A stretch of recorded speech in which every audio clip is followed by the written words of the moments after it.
ఒక 2 నిమిషాలు అయిపోయి వాళ్ళు అయిపోయి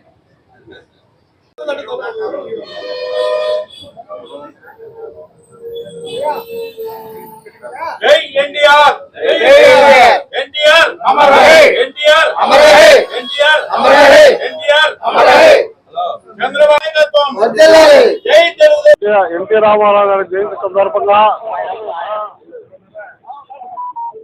కడపలో 43వ మహానాడు జరుపుకోవడం కడప జిల్లా ప్రజలు చేసుకున్న అదృష్టం.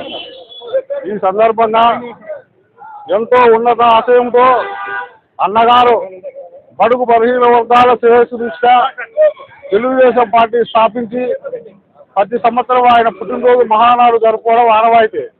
ఈ సందర్భంగా చెప్పడం అంటే కడప చేసుకునే అదృష్టం మహానాడు జరపడం చంద్రబాబు నాయుడు గారి ఆధ్వర్యంలో.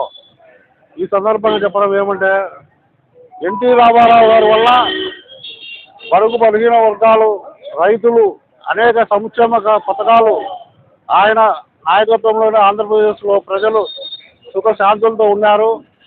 అలాగే మహిళలకు ఆస్తిలో హక్కు కల్పించడంతో పాటు అలాగే యువత కొత్త నాయకులను తయారు చేసి ఈరోజు తెలుగుదేశం పార్టీ ఇంత పటిష్టంగా ఉందంటే అది చంద్రబాబు గారి నాయకత్వంలో, లోకేష్ బాబు గారి నాయకత్వంలో పార్టీ మరింత పటిష్టపడతామని ఈ సందర్భంగా తెలియజేస్తున్నాను. ఒక విషయం ఏమంటే కార్యకర్త అధినేత భవిష్యత్తులో ఏ కార్యకర్త అయితే ప్రజల్లో గ్రౌండ్ లెవెల్లో తిరిగి పార్టీ కోసం పనిచేస్తారో వాళ్ళకే గుర్తింపు ఉండాలని నేను మహానాడు సందర్భంగా మన యువ నాయకుడు లోకేష్ బాబు గారు తీర్మానం ప్రవేశపెట్టినారు. జై ఎన్టీఆర్.